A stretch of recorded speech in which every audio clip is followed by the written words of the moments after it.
ઓમ અસતો મા સદગમય તમસો મા જ્યોતિર્ગમય મૃત્યોર્મા અમૃતમ ગમય. ઓમ શાંતિ શાંતિ શાંતિ.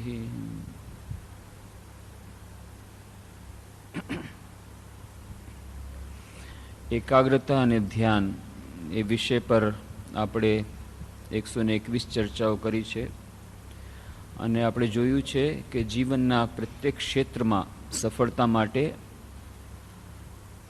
એકાગ્રતાની કેટલી આવશ્યકતા છે. દૈનિક જીવનમાં સુખ શાંતિ માટે તેમજ શાશ્વત સુખ અને શાશ્વત શાંતિ માટે ધ્યાનનું શું મહત્ત્વ છે અને એકાગ્રતા ધ્યાનને લગતા વિભિન્ન પાસાઓ પર આપણે ચર્ચા કરી છે. એકાગ્રતા ધ્યાન એ બંને કેવી રીતે એકબીજાના પરિપૂરક છે તેમજ બંને વચ્ચેનું સૂક્ષ્મ અંતર શું છે.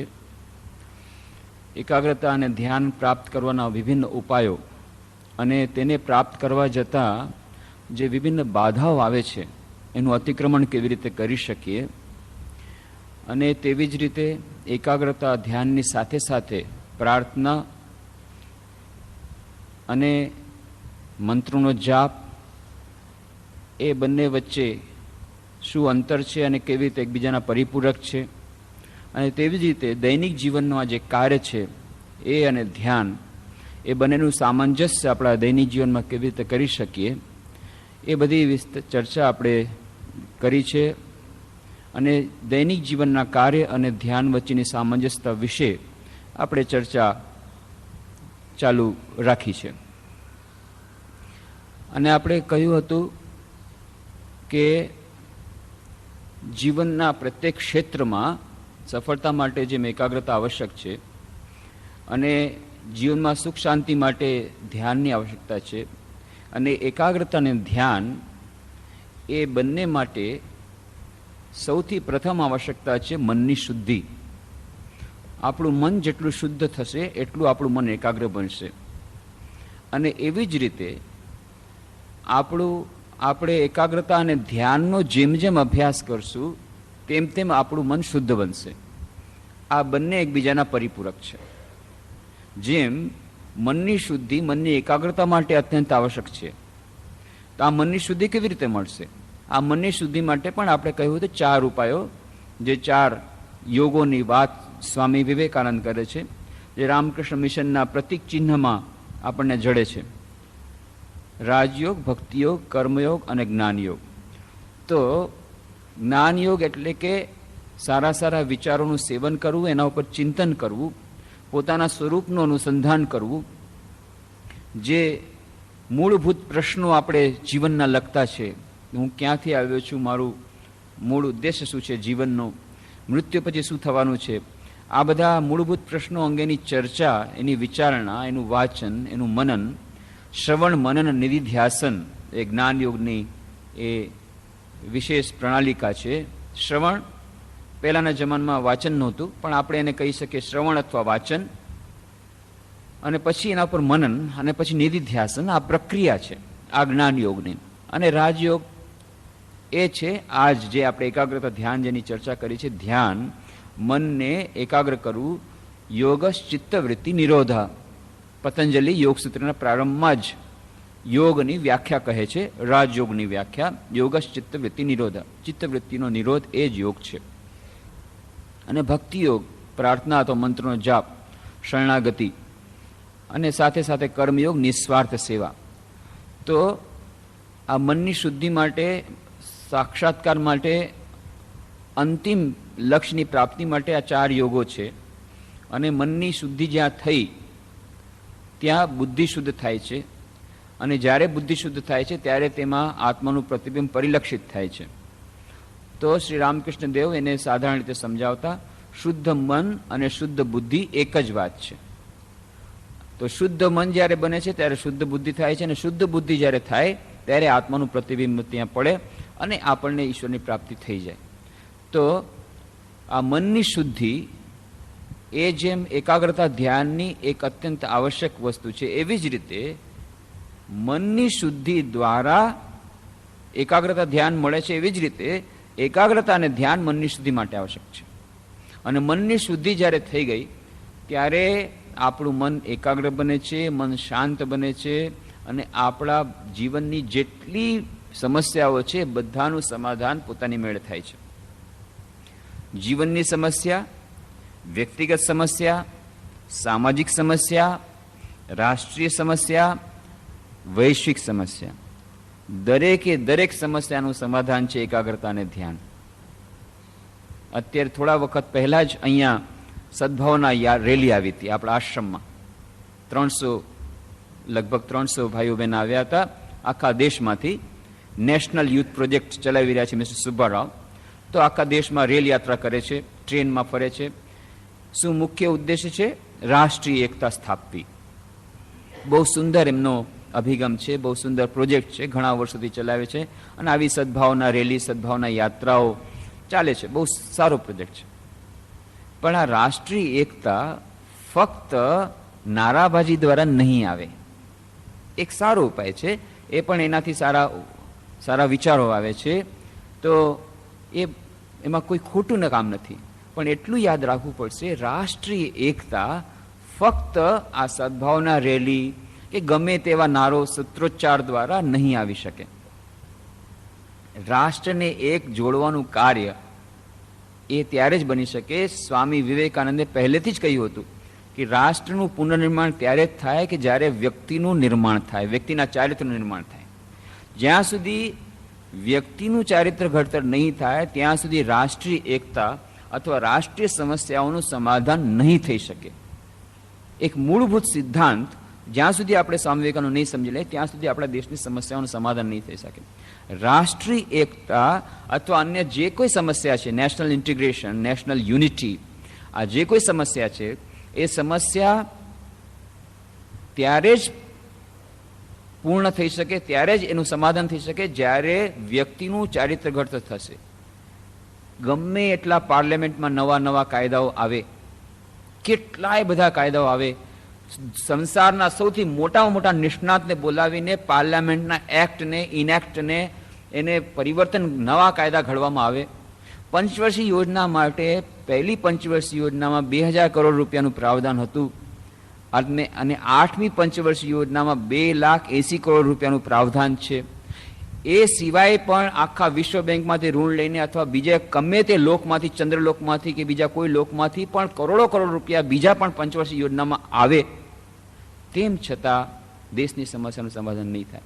ત્યાં સુધી કે સ્વામી વિવેકાનંદે કહી દીધું કે કુબેરનો ભંડાર, કુબેર એ એવી ગાથા છે કે આખા વિશ્વની જેટલી સંપત્તિ, ફક્ત પૃથ્વીલોકની નહીં, જેટલા લોક છે આખા વિશ્વમાં, આપણી ગેલેક્સી અને એ પછી આ જે મિલ્કી ગેલેક્સી, એ સિવાય જેટલી ગેલેક્સી છે, આ બધું આખું જે સમસ્ત વિશ્વ છે એ સમસ્ત વિશ્વનો ભંડાર છે કુબેરની પાસે.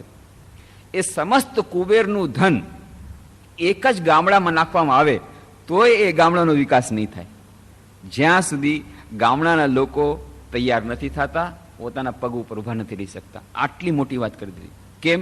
અને એનો પ્રત્યક્ષ દાખલો જ્યારે વાંચ્યું ત્યારે એટલું બધું સમજમાં નહોતું આવ્યું, પણ એનો પ્રત્યક્ષ દાખલો જ્યારે જોયો, જેમ મેં કહ્યું કે અહીંયા હું 6-7 વર્ષથી છું, આની પહેલા 10 વર્ષો સુધી રાંચીમાં હતો દિવ્યાયન કૃષિ વિજ્ઞાન કેન્દ્ર, ત્યાં રાંચીમાં, બિહારમાં ચાલે છે, અને ત્યાં સંકળાયેલો હતો ગ્રામીણ વિકાસના કાર્યો સાથે. તે રાંચીની બાજુમાં જ લગભગ 35 થી 40 કિલોમીટર દૂર એક ગામ, અને એ ગામડાના વિકાસ માટે વર્લ્ડ બેંકે પ્રોજેક્ટ લીધો. વર્લ્ડ બેંક, વિશ્વ બેંકે પ્રોજેક્ટ લીધો એના ડેવલપ માટે, ઇન્ટિગ્રેટેડ રૂરલ ડેવલપમેન્ટ. ત્યારે IRDP સ્કીમ પણ આવી હતી, ઇન્ટિગ્રેટેડ રૂરલ ડેવલપમેન્ટ સ્કીમ આવી હતી. જો કે આ ઇન્ટિગ્રેટેડ રૂરલ ડેવલપમેન્ટ અને સર્વાંગીણ ગ્રામીણ વિકાસ આ બંને એક નથી. સમેકિત ગ્રામીણ વિકાસની યોજના એને ગ્રામના આખા વિકાસ સાથે કોઈ નિસ્બત નથી. એનો તો એક જ માત્ર ધ્યેય છે, કુવા આના માટે આટલા % સબસિડી, એવું જ બધું છે. ખેર, એના વિસ્તારમાં ન જઈએ. IRDP સ્કીમ, ટ્રાયસમ સ્કીમ, જેટલી ગવર્મેન્ટની સ્કીમ નીકળી હતી આજથી 8-10 વર્ષ પહેલા, થોડી ચાલી રહી છે, એ બધી સ્કીમનો લઈને વર્લ્ડ બેંકે પોતે, વિશ્વ બેંકે પ્રોજેક્ટ હાથમાં લીધો એ ગામડાના વિકાસ માટે, અને લાખો રૂપિયા એ લોકોએ 1 વર્ષની અંદર એમાં ઇન્વેસ્ટ કર્યા. એ ગામડામાં. પરિણામ શું આવ્યું?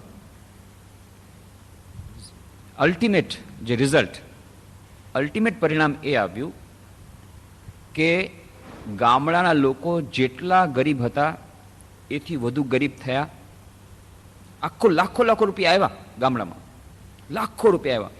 જેટલા ગામડાના લોકો જેટલા હતા, જે વાત કરી હતી ને સ્વામી વિવેકાનંદ કે સમસ્ત કુબેરનો ભંડાર પણ જો એક નાનકડા ગામડામાં આવે તો એ ગામડાનો વિકાસ નહીં થાય જો ગામડાના લોકોને બરાબર ટ્રેનિંગ નહીં આપવામાં આવે અને પગ ઉપર ઉભા નહીં. એ પ્રત્યક્ષ જોયું. આખા વર્લ્ડ બેંકનો આવડો મોટો પ્રોજેક્ટ આવ્યો.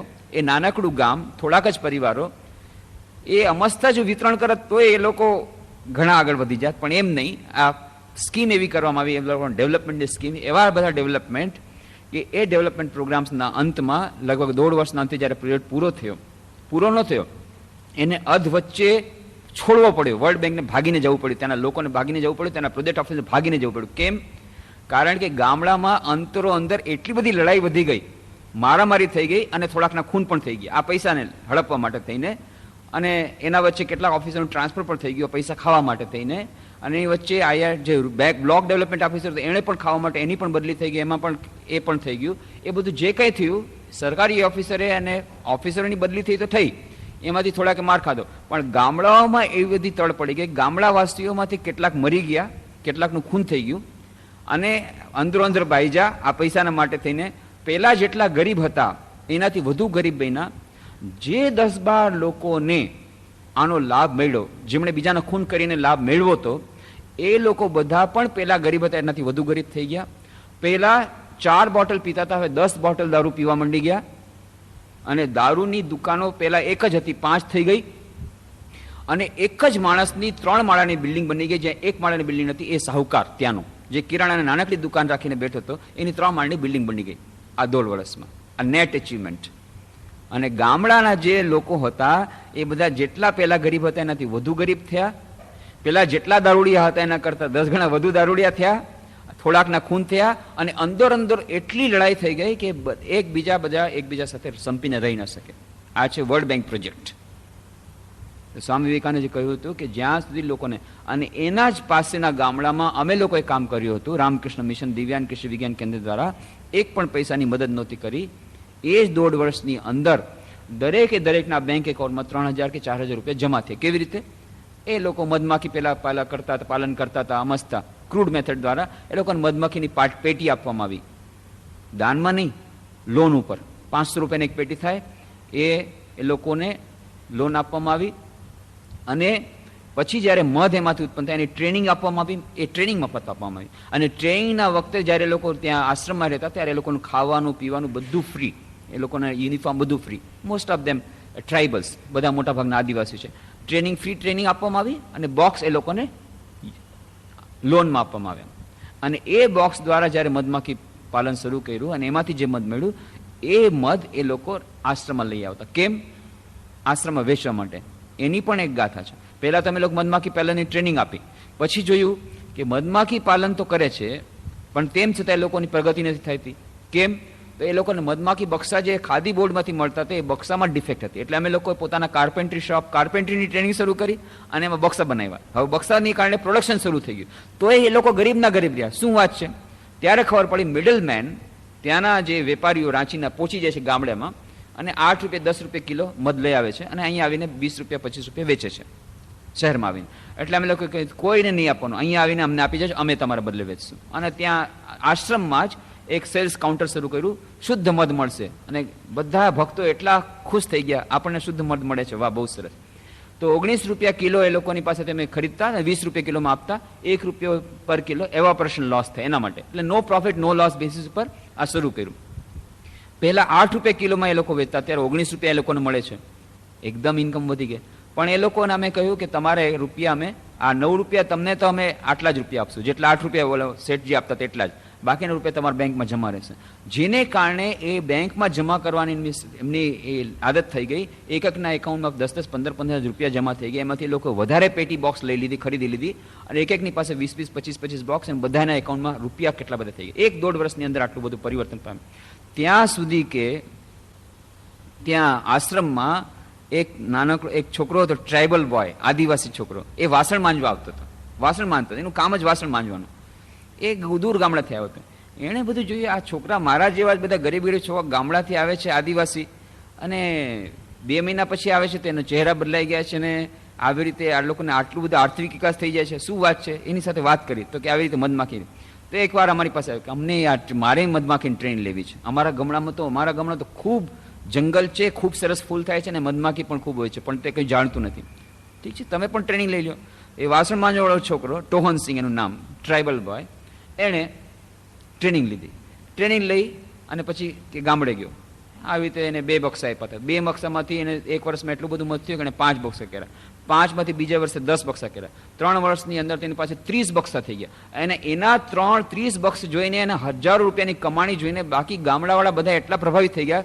ગામડામાં દરેક મધમાખી પાલન શરૂ કર્યું. આખું ગામડું 2 વર્ષમાં ક્યાંનું ક્યાં નીકળી ગયું. અને ત્યાંના પછી બધાએ જે રાજનીતિક નેતાઓની નજર ખુલી ગઈ કે આ શું વાત છે, આ ગામડામાં આપણે કાંઈ વિકાસ યોજના નથી કરીને આટલો વિકાસ થઈ કેવી રીતે ગયો, એ લોકોને સમજમાં આવ્યું. અને એ લોકો પછી એની સ્ટડી કરવા માટે. પણ જે કંઈ હોય તે મુખ્ય વાત છે કે સ્વામી વિવેકાનંદ કહેતા હતા કે માણસને તૈયાર કરો, પોતાની મેળે થઈ જશે. પૈસાથી કાંઈ નહીં થાય, બહારના સ્લોગનથી નહીં થાય, સૂત્રોચ્ચારથી નહીં થાય. મનુષ્યનું નિર્માણ થશે તો રાષ્ટ્રનું પુનર્નિર્માણ પોતાની મેળે થશે. તો નેશનલ યુથ પ્રોજેક્ટ બહુ સારી યોજના છે. નેશનલ યુનિટી બહુ સારી જરૂર છે. રાષ્ટ્રીય એકતા અત્યંત આવશ્યક છે. એના માટેની ચેતના, એના માટેની કોન્શિયસનેસ, એના માટેની જાગૃતિ એ જગાવવી એ પણ એક નાનું સૂનું કામ નથી. પણ ફક્ત જાગૃતિ લાવવાથી નહીં થાય, કોન્ક્રીટ કંઈ કામ કરવું પડશે. અને એ યાદ રાખવું પડશે કે ગમે એટલું થાય, જ્યાં સુધી માણસના મન નહીં બદલાય ત્યાં સુધી માણસનું વ્યક્તિત્વ નહીં બદલાય, અને જ્યાં સુધી મનુષ્યનું ચરિત્ર નહીં બદલાય, મનુષ્યનું ચરિત્ર ઘડતર નહીં થાય, ત્યાં સુધી રાષ્ટ્રનું પુનર્ઘડતર નહીં થાય. અને એટલા માટે એક દાખલો હું ઘણીવાર કહું છું ત્યાં યુવા સંમેલનોમાં, કે એક બાળક હતો, ખૂબ જ તોફાની બારકસ, અને ખૂબ હેરાન કરે. એક દિવસે પિતાજીને ખૂબ કામ હતું, એટલે વિચાર કર્યો કે આને કંઈક એવું કામ આપી દો કે જેથી હું નિરાતે મારું કામ કરી શકું. હવે શું કરવું? તો એમણે ભારતનો નકશો લીધો, એને નાના ટુકડા કરી નાખ્યા. ટુકડા કરીને કે ગગલા આ જરા ઠીક કરીને લાવતો, આખો નકશો ઠીક કરીને લાવ. અને પપ્પાને એમ કે બસ ચાલો ફુરસત થઈ ગઈ. આને બિચારાને ભૂગોળનું શું જ્ઞાન છે, અને ક્યાં કાશ્મીર ને ક્યાં કન્યાકુમારી, ક્યાં આસામ ને ક્યાં ગુજરાત, એ ઠીક કરી નહીં શકે. આખા દિવસની ફુરસત, ચાલો હું મારું કામ કરીશ, જા કરીને આવજે, જા બાજુના ઓરડામાં. અને નિરાતે કામ કરવા બેઠા. પણ આશ્ચર્યની વાત છે, 5 મિનિટની અંદર ગગલો આવ્યો, છોકરો, ભારત નકશો લઈને. અને જેવો નકશો ઠીક બરાબર ભારત આખું, જ્યાં કાશ્મીર ત્યાં જ કાશ્મીર, કન્યાકુમારી, બધા પોતપોતાની જગ્યામાં. અને પછી પિતાજી આશ્ચર્ય છે કે અરે આ કઠિન કામ તે 5 મિનિટમાં કેવી રીતે કરી દે? પપ્પા તો સરળ વાત છે. સરળ વાત છે, આખા ભારતને એક કરવું સરળ વાત છે. ક્યાં કાશ્મીરની સમસ્યા છે, ક્યાં ઉત્તરાખંડની સમસ્યા છે, અને ક્યાં ઝારખંડની સમસ્યા, અને ક્યાં બોડો આંદોલન આસામમાં, બધી જગ્યાએ આટલી બધી સમસ્યાઓ. નેશનલ યુનિટી, રાષ્ટ્રીય એકતા, બધા રાજ્યો અલગ અલગ જઈ રહ્યા છે, ભાગલા પડી રહ્યા છે, બાજી રહ્યા છે એક રાજ્યો એક સાથે. અને તું કહે છે રાષ્ટ્રીય, આખું રાષ્ટ્ર તે જોડી દીધું, અને સરળ વાત છે. કે વાત એમ છે પપ્પા કે મને તો ભૂગોળનું કાંઈ જ્ઞાન તો છે નહીં, એટલે હું તો મસ્ત રમવા માંડી ગયો ટુકડાની સાથે. રમતા રમતા પાછળ જોયું કે આની પાછળ તો માણસની છબી છે. તો હાથ પગ મોઢું બધું ઠીક કર્યું, માણસ ઠીક કર્યો, ભારત આખું પોતાની મેળે ઠીક થઈ ગયું. તો આ છે ચાવી સફળતાની. રાષ્ટ્રીય એકતા, રાષ્ટ્રની બધી સમસ્યાઓનું સમાધાન ત્યારે જ થઈ શકે કે જ્યારે વ્યક્તિનું ઘડતર થાય, ચારિત્ર ઘડતર થાય. એવી જ રીતે આંતરરાષ્ટ્રીય સમસ્યાઓ માટે પણ એ જ વાત છે. જ્યાં સુધી વ્યક્તિનું ઘડતર નહીં થાય ત્યાં સુધી બહારના ગમે એટલા ઉપાયો કરો, કોઈ ફાયદો નથી. બીજા વિશ્વયુદ્ધ વખતે, વર્સેલીની સંધિ વખતે એક બહુ સુંદર સ્ટેટમેન્ટ આપ્યું હતું ડોક્ટર જોશિયા ઓલ્ડફિલ્ડે. અને એમણે કહ્યું હતું, more wars are caused by bad tempered people discussing peace measures rather than by good tempered people discussing war measures. કે જ્યારે સારા સ્વભાવવાળા લોકો યુદ્ધની વાતો કરે છે ત્યારે એટલા યુદ્ધો નથી થતા, પણ જ્યારે ખરાબ સ્વભાવવાળો વિશ્વ શાંતિની વાતો માટે વાટાઘાટ કરે છે ત્યારે વધારે યુદ્ધ થાય છે. અને એટલા જ માટે યુનેસ્કોના પ્રિએમ્બલમાં લખી નાખ્યું, since wars begin in the minds of people, it is in the minds of people that the defence measure should be incarnated. યુદ્ધ બહાર રણભૂમિમાં શરૂ નથી થતા, યુદ્ધ માણસના મગજમાં શરૂ થાય છે. એક માણસના મગજમાં આવે છે, બસ ટાર્ગેટ લગાવો, નાખો ત્યાં, હે ચલો અહીંયા કરવું છે. એણે આપ્યું અને આર્મીને આપી દીધું. એના મનમાં એવી જાતની દુષ્ભાવના અથવા ભાવના જે કંઈ હોય, મહત્વાકાંક્ષા, એ આવી, એનાથી શરૂ થાય છે. અને પછી બાકી બધાના મનમાં થાય છે, હા જોયું જશે, મરી જશું, પણ લગાવો.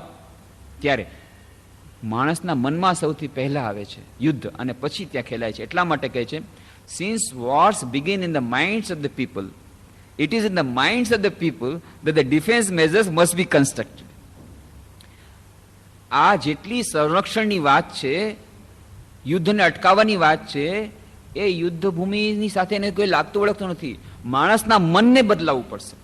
માણસનું મન જ્યાં સુધી નહીં બદલે ત્યાં સુધી આંતરરાષ્ટ્રીય શાંતિ પ્રાપ્ત નહીં થઈ શકે, વિશ્વ શાંતિ પ્રાપ્ત નહીં થઈ શકે, રાષ્ટ્રીય એકતા પ્રાપ્ત નહીં થઈ શકે, સમાજની કોઈ પણ સમસ્યાનું સમાધાન નહીં થાય. ગમે એટલી બાહ્ય આપણે વિધિઓ કરીએ, ગમે એટલા ઉપચારો કરીએ બહારથી, જ્યાં સુધી માણસનું મન, માણસનો સ્વભાવ નથી બદલાતો ત્યાં સુધી બહારના ઉપચારો થીગડા મારવા જેવું રહેશે. થીગડા મારો, થોડાક દિવસ, 2-4 દિવસ ઠીક ચાલ્યું, પછી જેવું કપડું હતું એવું ને એવું, પાછું ને પાછું એ થીગડું એવું ને એવું થઈ જાય. એટલા માટે કહ્યું છે કે માણસનું મન બદલાવવું પડે.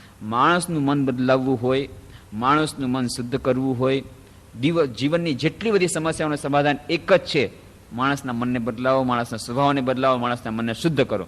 અને એના માટે એકાગ્રતા અને ધ્યાન અત્યંત આવશ્યક છે. એટલા માટે આપણે કહ્યું કે જીવનના પ્રત્યેક ક્ષેત્રની સફળતા માટે, જીવનના પ્રત્યેક ક્ષેત્રની સમસ્યા સમાધાન માટે એકાગ્રતા ધ્યાન અત્યંત આવશ્યક છે. એટલા માટે આપણે આટલી લાંબી ચર્ચા કરી રહ્યા છીએ. ખરેખર તો પ્રત્યેક શૈક્ષણિક સંસ્થામાં આ વિષય હોવો જોઈએ, એ નથી. એટલા માટે આપણે આટલી ચર્ચા કરવી પડે છે. અને બીજી આપણે વાત કરી હતી, જે ચર્ચા આપણે પ્રારંભ કરી હતી, કે એ ધ્યાન, એકાગ્રતા, એ ચર્ચા તો કરીએ, પણ એનું પ્રેક્ટિસ જ્યારે કરીએ છીએ ત્યારે આપણે ધૈર્ય રાખવું પડશે. કેમ? કારણ કે 1-2 દિવસની વાત નથી. ઇન્સ્ટન્ટ કોફીની જેમ ઇન્સ્ટન્ટ સમાધિ નથી મળતી. આજે કોઈ એક ભાઈ આવ્યા હતા, તો એને કોઈકે કહી દીધું છે આવી રીતે કે ભાઈ તું બસ કાંઈ તારે કરવાનું નથી, તારે કુંડલીની એકવાર જાગૃત થઈ ગઈ ને બસ પછી બધું પતી ગયું સમજ. બસ તો કે મારે હવે જલ્દીથી બતાવો કેવી રીતે કુંડલી જાગરણ થઈ જાય, અને કેવી રીતે મારે તો હવે બસ સમાધિ જ અવસ્થા જોઈએ છે. સહસ્ત્રારમાં કેવી રીતે પહોંચે, કે અનાહત સુધી તો પહોંચી જ ગયું છે, પાછું કે છે અનાહત સુધી પહોંચી ગયું છે ને એમ પાછો એવો ભ્રમ પણ થઈ ગયો છે. અનાહત સુધી પહોંચી ગયું છે, બસ હવે આ 2-3 ઠેકડા રાખવાના બાકી છે, જલ્દી જલ્દી બતાવો, બસ પહોંચી જાય એટલે બસ પતી ગયું. એટલે એટલું સસ્તું સમજી લીધું છે. અને ભરમાવાળા લોકો પણ એટલા છે. એટલે જ વાત કરી, ધર્મના નામે જેટલી છેતરપિંડી થાય છે એટલી કદાચ કોઈ બીજા કોઈ ક્ષેત્રે નથી થતી.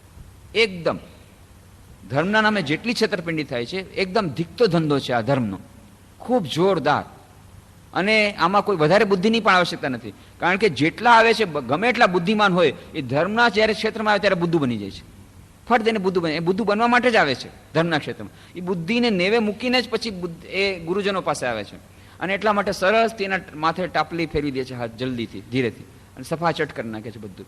ગમે એવા મોટા મોટા ઓફિસર હોય, એ પછી આઈએએસ હોય, ગમે એવા હોય, એ જ્યાં ધર્મગુરુ પાસે આવે તો પોતાની બુદ્ધિને ત્યાં બેંક એકાઉન્ટ, બેંકમાં મૂકીને, સેફ ડિપોઝિટ વોલ્ટમાં મૂકીને આવે કે કરો, માથે હાથ ફેરવી નાખો, જે કરવું એ કરો, અને પછી બરાબરથી હાથ ફેરવી નાખે. એ એટલું બુદ્ધિનું દેવાળું ફૂંકીને પછી કરે છે દરેકે દરેક ક્ષેત્રમાં. અને ફક્ત પૈસાની છેતરપિંડી, બાકી બધા ક્ષેત્રે ફક્ત પૈસાની છેતરપિંડી થાય છે. તમે ગમે ત્યાં જાઓ, ટેપ રેકોર્ડર તમને નકલી આપશે તો તમારું શું નુકસાન જશે?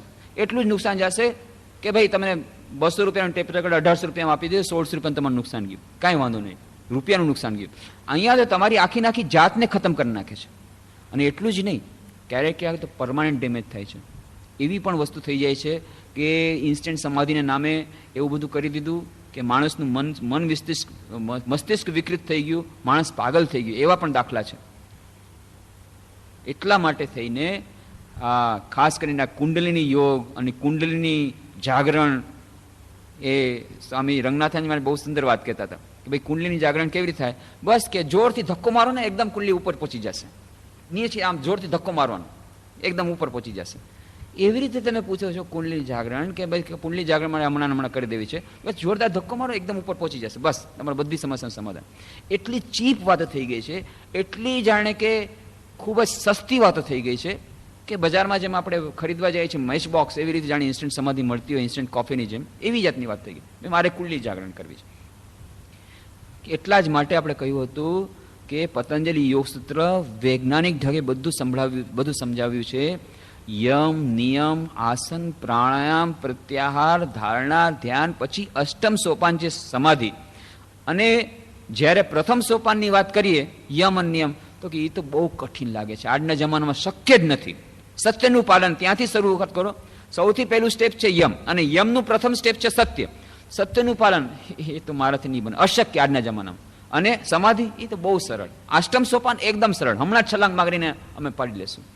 આ જે આપણા મનમાં ભૂલ ધારણા થઈ ગઈ છે, ગમે એવું કઠિન હશે, જો સત્યનું પાલન નહીં કરી શકે, સત્ય હસ્તે બ્રહ્મચર્ય, પરિગ્રહ, અહિંસા, આ જે 5 યમ અને નિયમ, અને એના પછી આસન, પ્રાણાયામ, પ્રત્યાહાર, ધારણા, ધ્યાન, એના પછી સમાધિ આવશે. એ સ્ટેપ બાય સ્ટેપ જવું જ પડશે, ભલે ને નાનકડાથી શરૂઆત થાય.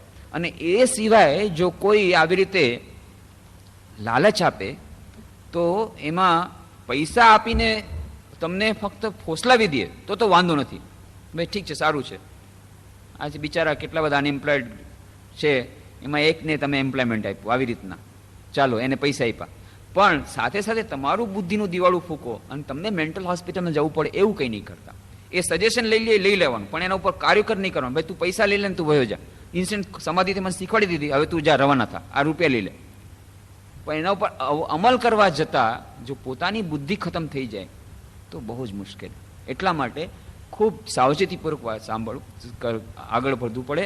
અને સ્વામી વિવેકાનંદ એટલા જ માટે કહેતા હતા કે ધર્મ એ વિજ્ઞાનથી પરેની વાત છે. Religion begins where science ends.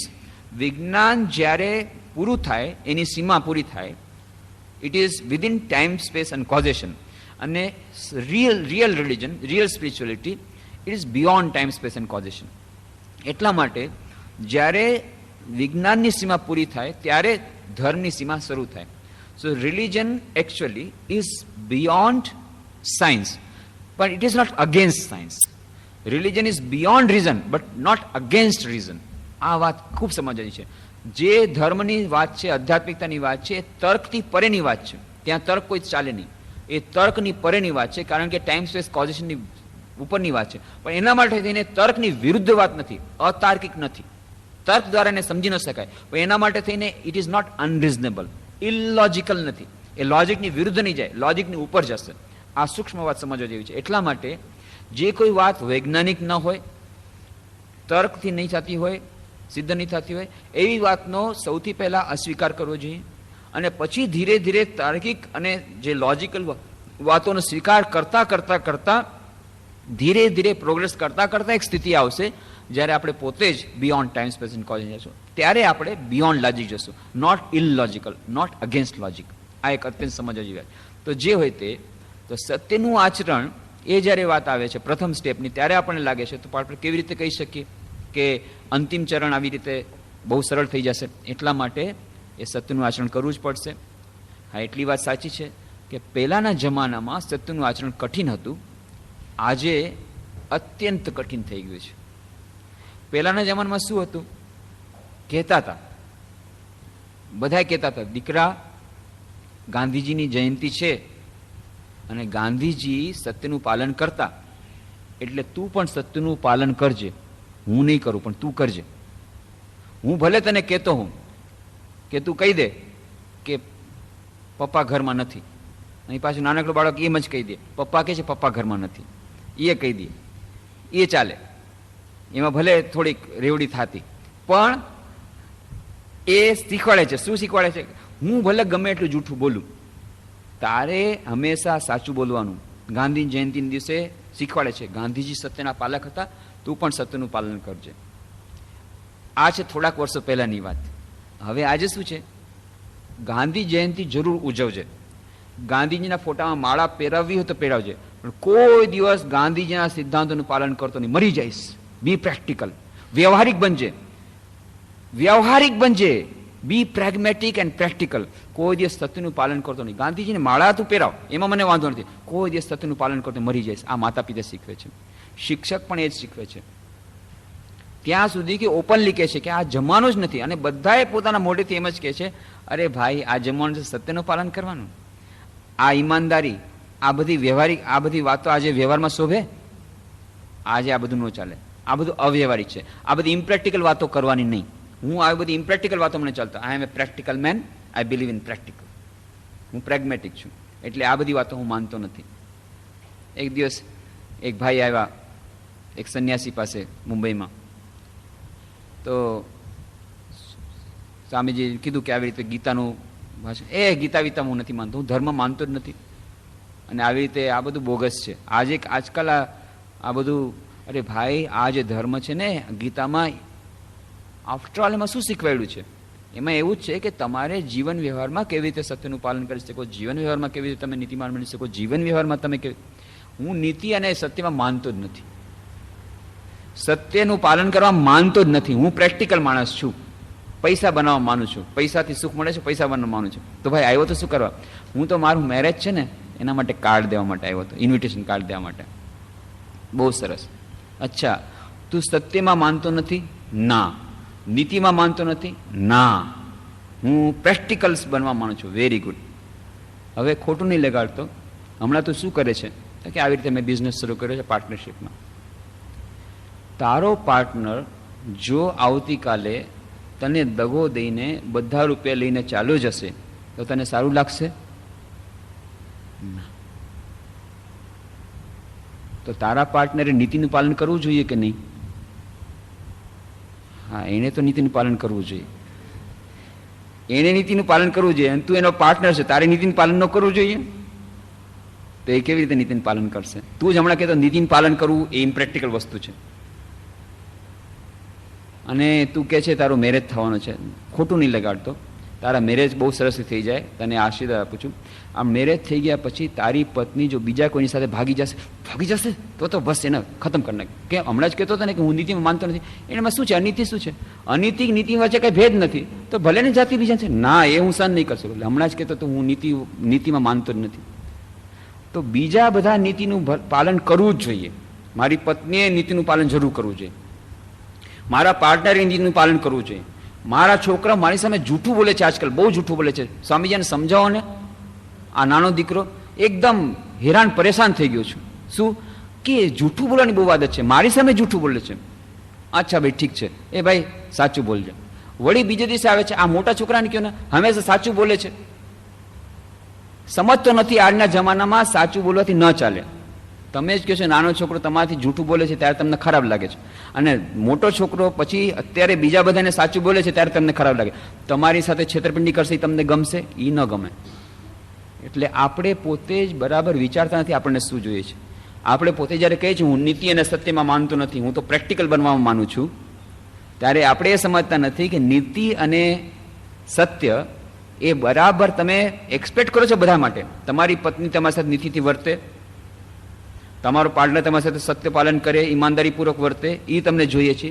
તમારો દીકરો તમારી સામે જૂઠું ન બોલે જોઈએ છે, પણ એટ ધી સેમ ટાઈમ તમને એમ જોઈએ છે મારો દીકરો બીજા બધાની સાથે જૂઠું બોલે પણ મને સાચું બોલે. એ કેવી રીતે થઈ શકે? જ્યારે તમે કીધું, તમારું સ્ટેટમેન્ટ એને સાંભળી લીધું કે આજકાલ સાચું બોલવું એટલે મૂર્ખ બનવા જેવું છે, આ સ્ટેટમેન્ટ સાંભળી લીધું. નાનકડો છોકરો એ સમજાવતા હતા મોટા છોકરાને, કારણ મોટો છોકરો હંમેશા સાચું બોલે અને હંમેશા ઈમાનદાર બને, એ પપ્પાને ગમે નહીં. એટલે એને મોટા છોકરાને વારંવાર સમજાય, જો દીકરા આ જમાનો બહુ ખરાબ છે, સાચું બોલવાનો જમાનો નથી, પ્રેક્ટિકલ બનવાનું. એટલા માટે થઈને આ સત્યના આ બધા સિદ્ધાંતોવાદ હમણાં બનીશ નહીં, પ્રેક્ટિકલ બનજે. આ વાત મોટા દીકરા તો હજી સ્વીકારી નહીં, પણ નાનો દીકરો બધું સાંભળે છે. એને તરત જ બીજી દિવસે અમલમાં મૂક્યું. પપ્પાના ખિસ્સામાંથી રૂપિયા કાઢીને છું થઈ ગયું.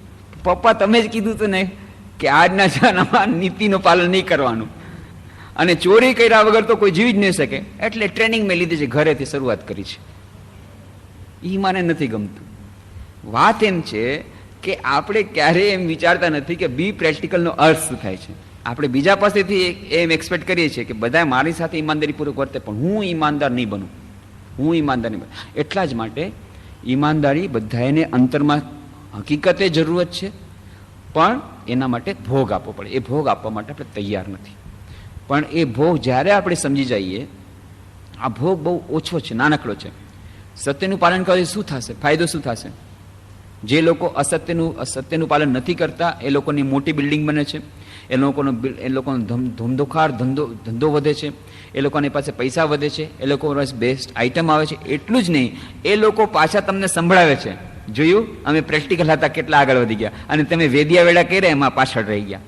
આ સાંભળવું પણ પડે છે. આ સૌથી વધારે આકરું લાગે છે. પહેલાના જમાનામાં આ નહોતું. પહેલાના જમાનામાં એક શિક્ષક બહુ ઓછું કમાતો, ઉપરની તો કોઈ કમાણી હતી જ નહીં. શિક્ષણ સંસ્થામાંથી પણ ક્યારેક પૈસા નહોતો લેતો. એ જે કંઈ વિદ્યાર્થી આપે એનાથી ચલાવતો હતો. વિદ્યાને કોઈ દિવસ વેચતો નહીં પૈસા દ્વારા. પણ એની શાખ હતી કે ઈમાનદાર છે, એનું ચરિત્ર છે, એટલા માટે બધા એને પૂજન કરતા હતા. આજે શું થઈ ગયું છે? જો કદાચ ભાગ્યે કોઈ છે નહીં, પણ બહુ ઓછા હોય છે, પણ એવા જો કદાચ કોઈ ઈમાનદાર સચ્ચરિત્ર શિક્ષક હોય તો પણ એની વેલ્યુ નથી. એની વેલ્યુ શેનાથી થાય છે? દરેક શિક્ષકની વેલ્યુ થાય છે ઉપરનું કેટલું કમાય છે, ટ્યુશનમાં કેટલી કમાણી છે. સેલેરી જવાથી હવે સેલેરીમાં હવે શું થયું? ઉપરની કેટલી કમાણી છે. એ જ્યારે કન્યાને વિવાહ કરવા હશે ત્યારે પણ એમ નહીં પૂછે કોઈ કે ભાઈ એ શું કરે છે અને એનો પગાર કેટલો છે. ના, ઉપરની કમાણી કેટલી છે એ બતાવો. બાકી હવે સેલેરીમાં તો આપણને સમજ આવે કેટલું સેલેરી હોય. ઉપરની કમાણી કેટલી છે. કોન્ટ્રાક્ટર જો હોય તો ઉપરની કમાણી કેટલી છે. શિક્ષક જો હોય તો ટ્યુશનની કમાણી કેટલી છે. દરેકે દરેકમાં એની ઉપરની કમાણી પહેલા પૂછે છે અને પછી એની સાથે વ્યવહાર માંડે છે. એટલે આખી જે પેરામીટર્સ, આખી વેલ્યુ સિસ્ટમ એવી થઈ ગઈ છે કે ઉપરની કમાણીથી જ જ્યારે બધું થતું હોય અને ઉપરની કમાણી ઉપર આખી પ્રેસ્ટીજ ડિપેન્ડન્ટ હોય, અને જો ઉપરની કમાણી ન કરતા હોય તો ક્રિટિસાઇઝ થતું હોય, નિંદા થતી હોય, ટીકા થતી હોય, તો લોકોને લાગે છે ભાઈ આમાં તો બધું ગુમાવવા જેવું જ છે. જો આપણે ઈમાનદાર બનીએ તો સૌથી પહેલાં તો ઉપરના પૈસા તો મળશે જ નહીં. પછી ઉપરના બોસ ગુસ્સે થશે, આપણા સાથીઓ બધા ઠેકડી ઉડાવશે, નીચેના ધક્કા મારશે.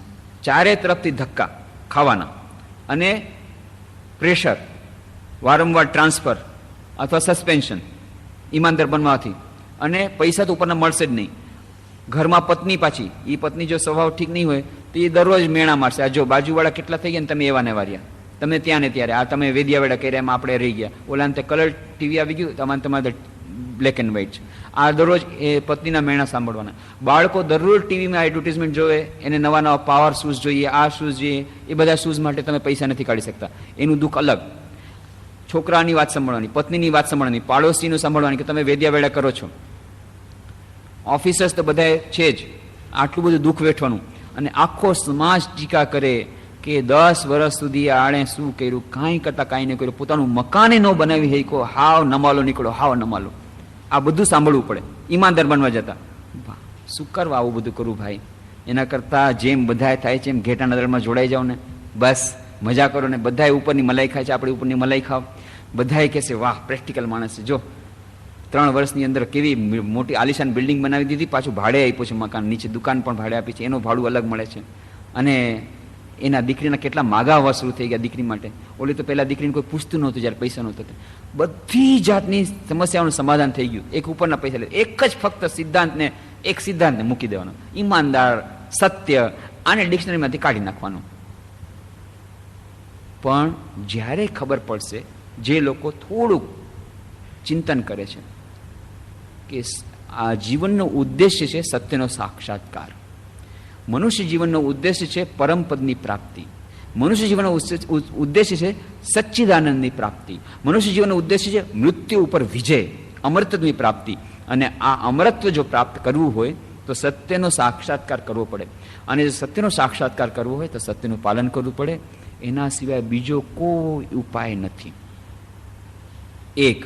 અને બીજું કે જે કાંઈ કમાણી લોકો કરે છે અનીતિ દ્વારા, એ કમાણી જે લોકો કરી રહ્યા છે એ લોકોના જીવનને થોડુંક બારીકાઈથી એનું નિરીક્ષણ કરવું કે એની કમાણી તો આપણે જોઈ, એનો ખર્ચો કેવી રીતે થાય છે. અને શ્રી રામકૃષ્ણ દેવે આજથી 100 વર્ષ પહેલાં ઇક્વેશન આપી દીધું કે અનીતિની જેટલી કમાણી એના માટે 2 ઉપાય ભગવાને બતાવ્યા છે એનો ખર્ચ કરવાના. એક ડોક્ટર અને એક વકીલ. એ જ્યારે નિરીક્ષણ કરશું ત્યારે ખબર પડશે કે જે લોકો આવી રીતે અનિતિથી કમાણા છે 2-5 વર્ષ સુધી બરાબર ચાલશે, આજે અથવા કાલે અથવા પરમ દિવસે એ લોકોના પરિવારમાં ઝઘડા થવાના જ થવાના. એ લોકોના પરિવારના સદસ્યો વચ્ચે કોઈ પણ જાતનો મેળમોળ નહીં જ હોઈ શકે. એ લોકોને ત્યાં કોર્ટના કેસ થવાના જ થવાના. પતિ પત્ની વચ્ચે છૂટાછેડા થઈ પણ ત્યાં સુધી પણ થઈ શકે. સાસુઓના ઝઘડા તો એકદમ શરૂઆતથી જ શરૂ થઈ જશે, અને ભાઈ ભાઈના ઝઘડા તો શરૂઆતથી થઈ જશે, ને ભાઈ એ તો પરિવાર તો તૂટી જ જશે, પણ પતિ પત્ની પણ નહીં રહી શકે જ્યાં પૈસો અનિતિના આવ્યો ત્યાં. અને કોર્ટના કેસ આવશે જ આવશે, ઇન્કમ ટેક્સનો દરોડો આવશે જ આવશે, અથવા દરોડાની દહેશતને લીધે બ્લડ પ્રેશર વધશે, એના કરતાં હાર્ટ એટેક આવશે, એને કારણે ડૉક્ટર આવશે જ આવશે. આ એકદમ લિખિત વાત છે.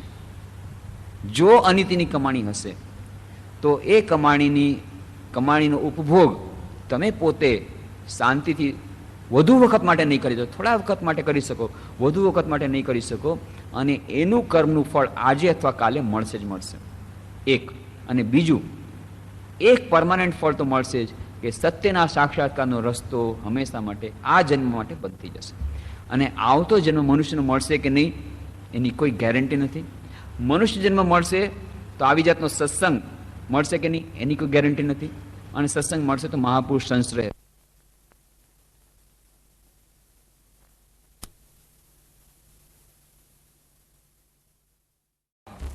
પછી